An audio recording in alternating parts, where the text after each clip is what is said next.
Hello students, मेरा नाम है अभिषेक और आप सब देख रहे हैं स्टडी विद अभी। तो स्टूडेंट्स, आज की इस वीडियो में हम सॉल्व करेंगे क्लास 10th के चैप्टर 13 का एक्सरसाइज 13.1। और इसमें पहला हमारा क्वेश्चन है कि दो घनों जिनमें प्रत्येक का आयतन 64 सेंटीमीटर क्यूब है यानी 64 सेंटीमीटर क्यूब है के संलग्न फलकों को मिलाकर एक ठोस बनाया जाता है। इससे प्राप्त घनाभ का पृष्ठीय क्षेत्रफल ज्ञात करना है। तो आइए समझते हैं क्वेश्चन क्या कह रहा है और किस तरीके से हम इसको लगाते हैं। उससे पहले अगर आपने हमारे चैनल को सब्सक्राइब नहीं किया तो सब्सक्राइब कर लीजिएगा, क्योंकि एनसीईआरटी का पूरा सोल्यूशन आपको क्लास 9 से 12th लेकर आपको हमारे चैनल पर देखने को मिलेगा। तो चलिए वीडियो को स्टार्ट करते हैं। सबसे पहले हम समझते हैं कि घन क्या होता है। देखिए, घन जो होती है एक त्रिविमीय आकृति होती है कुछ इस तरीके से। आपने घर में कई सारे एग्जाम्पल देखे भी होंगे, लेकिन इसमें ये खासियत होती है कि इसकी जो लंबाई, चौड़ाई और ऊंचाई होती है तीनों आपस में बराबर होती है। इसको हम बोलते हैं क्या, घन। और एक सेम ऐसी आकृति होती है, लेकिन उसमें क्या होती है, उसकी लंबाई चौड़ाई बराबर नहीं होती। जैसे माचिस की डिब्बी आपने घर में देखी होगी, उसको हम बोलते हैं क्या, घनाभ। ठीक है, जो माचिस की डिब्बिया होती है वो घनाभ होती है इस तरीके से। तो ये हमारा हो गया घन और ये हो गया घनाभ। ठीक है, क्यूब और क्यूबाइड। ठीक है, लेकिन देखिए इसमें क्या करा है, शुरू में कहा था कि दो घनों को जोड़कर बनाया जाता है जिनका आयतन 64 सेंटीमीटर क्यूब है और बनता क्या है, एक घनाभ बनता है। यानी कि दो घनों को हम जोड़ते हैं और एक घनाभ बनता है और उसका हमें निकालना है कि पृष्ठीय क्षेत्रफल क्या होगा। तो आइए देखते हैं। पहले लिखा है दो घनों जिनमें प्रत्येक का आयतन कितना है, 64 सेंटीमीटर क्यूब है। तो घन का आयतन सूत्र क्या होता है, घन का आयतन बराबर होता है, घन का आयतन बराबर होता है, घन का आयतन बराबर कितना होता है, भुजा का स्क्वायर अगर भुजा ए है, सॉरी भुजा का क्यूब अगर भुजा ए है तो उसका क्यूब। ठीक है, और हमें दिया गया है क्या, एक घन का आयतन 64 है, तो अगर हम इसको निकालें ए क्यूब, ठीक है, और चूंकि घात में इधर 3 है तो क्या करेंगे, दोनों साइड का वर्गमूल निकाल लेंगे तो ए बराबर 4 आ जाएगा। ठीक है, 4 सेंटीमीटर हमें मिल गई कि जो घन की भुजा थी वो 4 सेंटीमीटर थी। अब देखिए इसी तरीके के दो घन हैं, उनको आपस में जोड़ा जाता है। देखिए ये जोड़ते हैं, किस तरीके से बनेगा। ये एक घन हो गया, ठीक है, ये एक घन है। इस तरीके से हम एक घन और इसमें जोड़ते हैं। आइए देखते हैं किस तरीके से जोड़ेंगे। इस तरीके से देखिए ये हमारे दो घन जो हैं वो आपस में जुड़ गए हैं। अगर एक की लंबाई 4 थी तो दो जुड़ गए तो लंबाई कितनी हो जाएगी, 8 हो जाएगी। ठीक है, लंबाई हमें पता चल गई। जो हमारे घनाभ का, देखिए घन को जोड़ने पे, दो घनों को जोड़ने पर एक घनाभ बना। घनाभ की अगर हम लंबाई देखें तो 8 हो जाएगी। मैंने बताया एक 4 सेंटीमीटर लंबा था तो दो 8 सेंटीमीटर हो जाएंगे। लेकिन जो इसकी चौड़ाई है वो तो 4 ही सेंटीमीटर रहेगी, यानी कि बी 4 रहेगा। और हाइट भी देखिए, ये ऊंचाई भी 4 ही रहेगी। ठीक है, क्योंकि एक घन का 4 था, एक घनाभ का 4 था, घन का 4 था तो घनाभ का भी 4 ही रहेगा। ठीक है, केवल लंबाई बदल जाएगी क्योंकि दो हो जाएंगे, बाकी ऊंचाई और चौड़ाई दोनों सेम ही रहेंगे। ठीक है, अब हमें पृष्ठीय क्षेत्रफल निकालना है। तो जो घनाभ का पृष्ठीय क्षेत्रफल होता है, घनाभ का पृष्ठीय क्षेत्रफल वो बराबर होता है 2LB plus BH plus HL के। तो आइए इनकी वैल्यू को रख करके हम सॉल्व कर लेते हैं। इनकी वैल्यू को रखेंगे तो ये जाएगा 2LB, यानी कि LB इस चीज़ को हम मल्टीप्लाई करेंगे तो कितना होगा, 8 चौक 32 प्लस BH करेंगे तो 4 चौक 16 प्लस HL 8 चौक 32।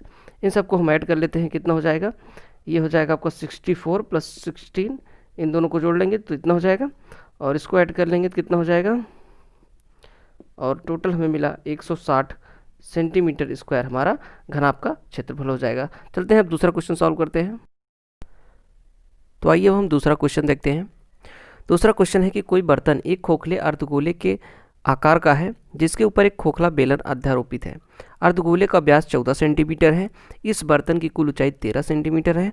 इस बर्तन का आंतरिक पृष्ठ क्षेत्रफल ज्ञात करना है। तो चलिए देखते हैं किस तरीके से क्वेश्चन लगेगा। पहले हम एक अर्धगोला बना लेते हैं। देखिए अर्धगोला कुछ इस आकार का होगा। ठीक है, थोड़ा बड़ा फिगर बनाते हैं। चलिए देखिए, अर्धगोला कुछ इस आकार का होगा। ठीक है, ये कुछ इस आकार का हमारा अर्धगोला बन जाएगा। ठीक, और ये इसके मान लेते हैं सेंटर है तो यहाँ से इसकी रेडियस हो जाएगी।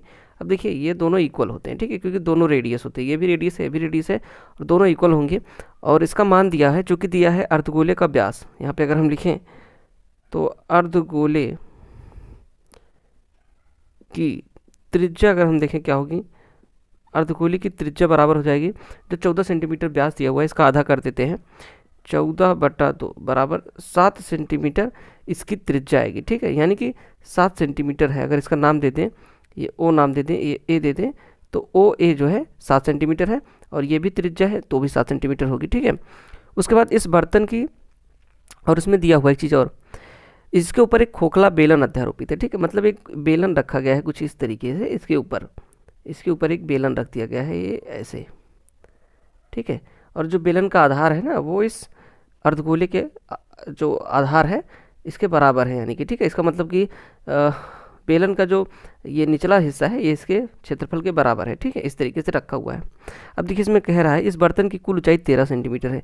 तो हमने बताया यहाँ से यहाँ तक 7 सेंटीमीटर है और ये पूरा ऊपर से लेकर के नीचे तक 13 सेंटीमीटर है। ठीक है, तो अब हमें निकालना क्या है, इसका आंतरिक पृष्ठ निकालना है। तो सबसे पहले हम क्या करते हैं, हम इस बेलन की ऊंचाई ज्ञात कर लेते हैं, सिर्फ बेलन की। तो देखिए यहाँ से लेकर के इस पॉइंट से लेकर के इस पॉइंट तक पूरा 13 सेंटीमीटर है, यहाँ से यहाँ तक 7 सेंटीमीटर है, तो यहाँ से लेकर के यहाँ तक कितना होगा, 13 में से 7 घटा लेंगे तो 6 सेंटीमीटर आएगा। ठीक है, इसका मतलब यहाँ से यहाँ तक 6 सेंटीमीटर है। अगर हम लिखें बेलन की ऊंचाई, बेलन की अर्ध खोखला बेलन है, बेलन की ऊंचाई h बराबर कितनी होगी, 13 में से हम 7 को निकाल देंगे तो 6 सेंटीमीटर बेलन की ऊंचाई आ जाएगी। ठीक है, अब जो कह रहा है कि बर्तन का आंतरिक पृष्ठ निकालना है, तो बर्तन का आंतरिक पृष्ठ बराबर होगा, बर्तन क्योंकि सारे खोखले हैं तो इसलिए बर्तन का आंतरिक पृष्ठ बराबर होगा, आंतरिक पृष्ठ बराबर होगा कितने के, देखिए आंतरिक पृष्ठ का मतलब देखिए जो अर्धगोला होता है उसका कितना होगा आंतरिक पृष्ठ, यानी कि वक्र पृष्ठ कितना होता है गोले का होता है वक्र पृष्ठ 4πr²। ठीक है, 4πr² होता है, लेकिन अर्धगोला है तो इसलिए 2πr² होगा। ठीक है, कितना होगा, इसको 2 से डिवाइड कर देंगे तो 2πr², तो 2πr² हो गया अर्धगोले का, प्लस अब चूंकि बेलन भी है, बेलन का भी वक्र पृष्ठ कितना होता है, बेलन का वक्र पृष्ठ होता है 2πrh। ठीक है, समझ में आया ना किस तरीके से हमने इस पूरे बर्तन का वक्र पृष्ठ, आंतरिक पृष्ठ कैसे निकाला। देखिए जो अर्धगोले का वक्र पृष्ठ होगा प्लस जो इस बेलन का वक्र पृष्ठ होगा, जितना बाहर होगा उतना अंदर ही होगा, इसलिए इस चीज़ का हम यूज करते हुए निकाल लेते हैं फार्मूला। ठीक है, तो इसका भी जोड़ लेते हैं, इसका भी जोड़ लेते हैं। अब देखिए यहाँ से कॉमन हो जाएगा, क्या कॉमन होगा, यहाँ से 2πr कॉमन हो जाएगा और r + h ब्रैकेट में आएगा। आइए इसको सॉल्व कर लेते हैं वैल्यू रख के। देखिए 2πr, r की वैल्यू दोनों के लिए सेम है, कितनी है, r हमने अभी निकाला हुआ था, अर्धगोले की त्रिज्या जो होगी वही इस बेलन के आधार की त्रिज्या भी होगी। ठीक है, तो r की वैल्यू हमने निकाला था 7 सेंटीमीटर।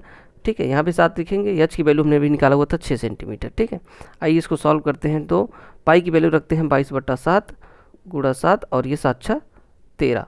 ठीक है, आइए सॉल्व करते हैं, 7 से 7 कट जाएगा, 44 × 13 आएगा और इसको सॉल्व कर लेते हैं। तो 13 चौका 52, 2 हासिल 5 और 13 चौका 52, 552 और सेंटीमीटर स्क्वायर इसका आंसर हो जाएगा। ठीक है, तो दोस्तों ये वीडियो आपको अच्छी लगी तो लाइक करना, चैनल को सब्सक्राइब करना। Thanks for watching friends.